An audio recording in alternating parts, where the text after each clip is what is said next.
শেখর, তুমি তো জেনেই গেছো যে আয়ুষের আশীর্বাদের দিন ঠিক হয়েছে এই মাসের 12 তারিখ, আর তার কয়েকদিনের মধ্যেই বিয়ে। তো তুমি এক কাজ করো, প্রথমে আশীর্বাদের জন্য যে হল টলগুলো লাগবে সেগুলো বুক করে ফেলো। আমাদের বাড়ির অনুষ্ঠান কোথায় কোথায় হয় তোমার তো জানাই আছে, আর নিমন্ত্রিতদের একটা লিস্ট হবে এর মধ্যে, পারলে আজকালের মধ্যেই আমাকে দিয়ে দিও। আমি কালকের মধ্যেই লিস্টটা তৈরি করে আপনাকে দিয়ে দিচ্ছি। মা, তোমার কি শেখরকে কিছু বলার আছে? আর এত তাড়াতাড়ি বিয়েটা হবার জন্য তো আমরা তৈরি ছিলাম না। তবু যখন দাদুভাই জেদ ধরল যে সকলের আগে যে দিন আছে সেই দিনেই বিয়ে করবে, তাহলে তো আমাদের কিছু বলার নেই। তাই সব দিক দেখে শুনে লিস্টটা করো শেখর, দেখো যেন কেউ বাদ না পড়ে যায়। এসব ক্ষেত্রে তো ভুল ভ্রান্তি অনেক হয়েই থাকে। আশীর্বাদে কতজন হবে সেই এস্টিমেটটাও করা দরকার। এই তো আয় আয়ুষ, তোর বিয়ের কথা হচ্ছে আর তুই নেই, তা কখনো হয়? আয় আয়। কেন বলো তো? আমার তো যা বলার ছিল বলা হয়ে গেছে, আর নতুন করে কিছু বলার নেই। হুমা, সে কি কথা আয়ুষ? তোমার বলার তো সবে শুরু, এরপর থেকে তো সারা জীবন ধরেই তুমি বলবে। ভালো কথা মনে করিয়ে দিয়েছো।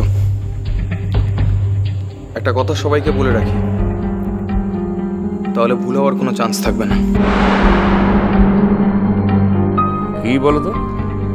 বিয়েটা যখন আমার, তখন আমার বিয়েতে তারাই ইনভাইটেড থাকবে যাদের আমি চাইবো। ঠিক বুঝলাম না।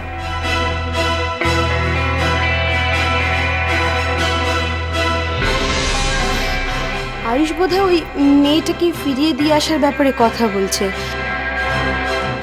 শেখর বাবু, এই ব্যাপারে তো আপনি আর কোনো উচ্চবাচ্যই করছেন না, কি হলো ব্যাপারটা? শেখরবাবু, আপনি কি ভেবেছেন আমরা ব্যাপারটা ভুলে গেছি, নাকি আয়ুষের মাথা থেকে ব্যাপারটা বেরিয়ে গেছে? শুনুন, আয়ুষ একজন ব্যস্ত হিরো, ওর হাজারটা কাজ থাকে, ওই একটা ফালতু মেয়েকে নিয়ে ভাবার সত্যিও সময় নেই। কিন্তু তাই বলে আপনিও সুযোগটা নেবেন সেটা তো হয় না। ও যখন আপনাকে একটা অর্ডার করেছে, তাহলে এতদিন আপনি সেই অর্ডারটা পালন করেননি কেন? কবে যাচ্ছেন মধুপুরায়? আপনি আগে থেকেই ব্যস্ত হচ্ছেন। হ্যাঁ ছোট সাহেব, আমার সঙ্গে বড় বৌদির কথা হয়ে গেছে। উনি যেমন যেমন বলেছেন আমি তেমন তেমনই করব। তার মানে বড় বৌদি যেমন যেমন বলেছেন, মানে বড় বৌদি আবার নতুন কি বললেন এর মধ্যে আপনাকে? কাল আমি জানিয়ে দেবো কবে চলে যাবে। তেমন হলে পরশুও যেতে পারে।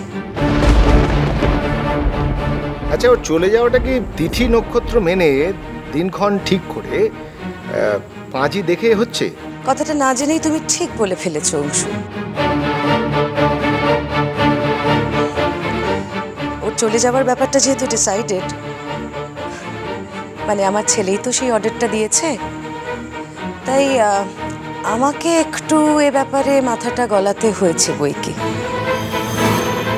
অবশ্য আমি আমার ছেলের কাছে আমার গেস্টকে আর একটা দিন এ বাড়িতে রাখার জন্যে তার অনুমতি ভিক্ষে চেয়ে নেব।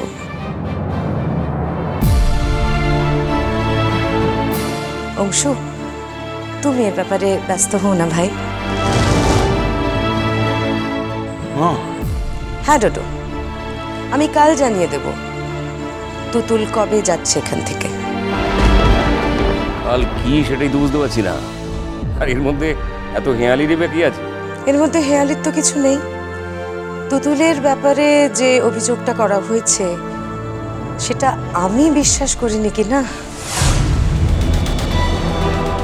তাই তুতুল যাবার আগে আমি কারণটা প্রমাণ করে দিতে চাই যে কেন আমি এই কথাটা বিশ্বাস করিনি। আমি নিজে চোখে দেখে যেটা প্রমাণ করছি, তুমি না দেখে সেটাকে নস্যাৎ করে দিচ্ছ। হ্যাঁ রোডো, হয়তো করে দেব। নিজের চোখে যেটা দেখে মানুষ সেটা কি সবসময় সঠিক হয়? কে কখন কার চোখে ঠুলি পরিয়ে রাখে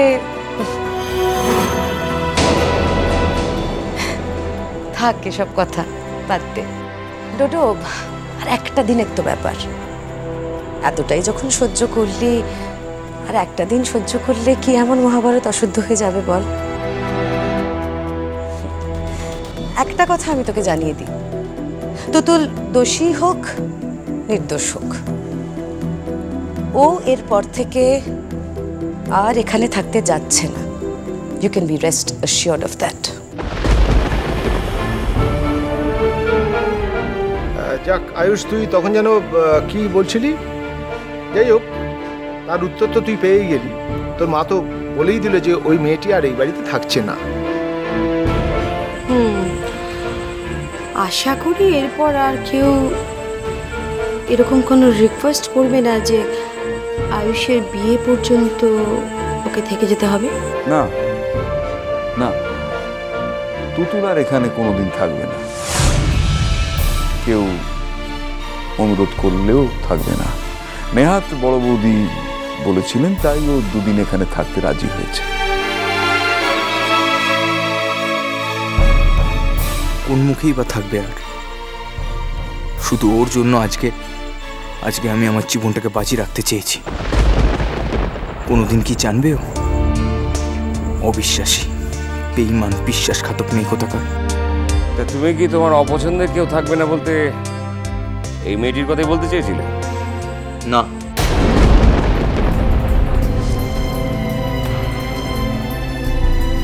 ওই মেয়েটির ব্যাপারে তো আমি নিজেই যা বলার বলে দিয়েছি।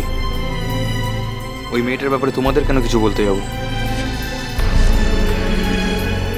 আমি চাই না আমার বিয়ের দিন বা বিয়ের আশীর্বাদের দিন লেখা আন্টিরা কেউ আসুক।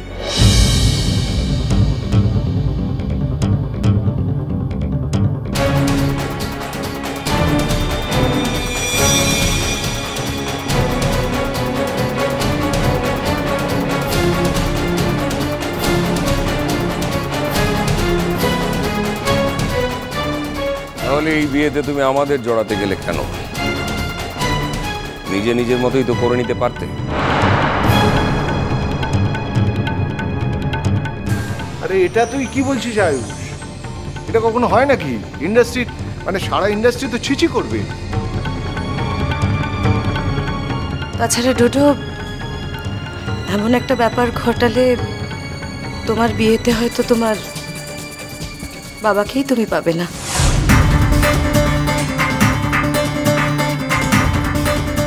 আমি চাই না আমার একমাত্র ছেলের বিয়েতে তার বাবা অনুপস্থিত থাক। ও একদিন দুদিন আমাদের বাড়িতে এলে কি এমন বাড়তি ক্ষতি হবে দাদু ভাই? যা হয়ে গেছে তার থেকে বেশি ক্ষতি তো আর কিছু হবে না দাদু ভাই। মা, আমি বরং এখন আসি, বিস্তর কাজ পড়ে আছে, দিনও বেশি নেই, আমি বরং সেগুলো সারি গিয়ে। শেখরবাবু, এত বছরেও আপনি নিজেকে এ বাড়ির একজন মনে করতে না পারলেন না। আপনার কিসের এত লজ্জা বলুন তো? যাদের সত্যি লজ্জা পাওয়ার কথা তারা তো লজ্জা পায় না, অথচ আপনি। জয়া, তুমি এভাবে রিয়াক্ট করছো কেন দীপ? আমি তো তোমাকে কিছু বলিনি। আমরা এখানে একটা কাজের কাজ করতে বসেছি। তাছাড়া আমি দিনরাত তোমার মতো ঘরে বসে থাকি না, আমার বাইরের কাজ আছে, কাজ থাকে। তাতে কি করা যাবে দীপ? তোমার বান্ধবীর খ্যাতি কমে যাবার ভয়ে তুমি যদি আমাকে কাজ থেকে সরিয়ে সারা জীবন ঘরবন্দি করে রাখো, সেখানে তো আমার কিছু করার নেই।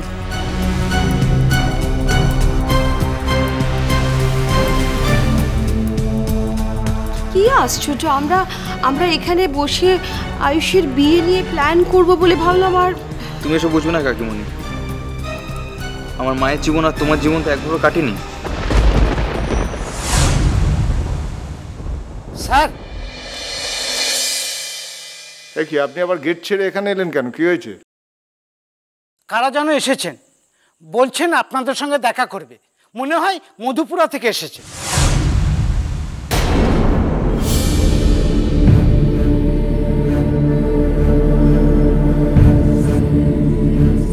কোথা থেকে? বললেন মধুপুরা, আমার সঙ্গেই এসেছে।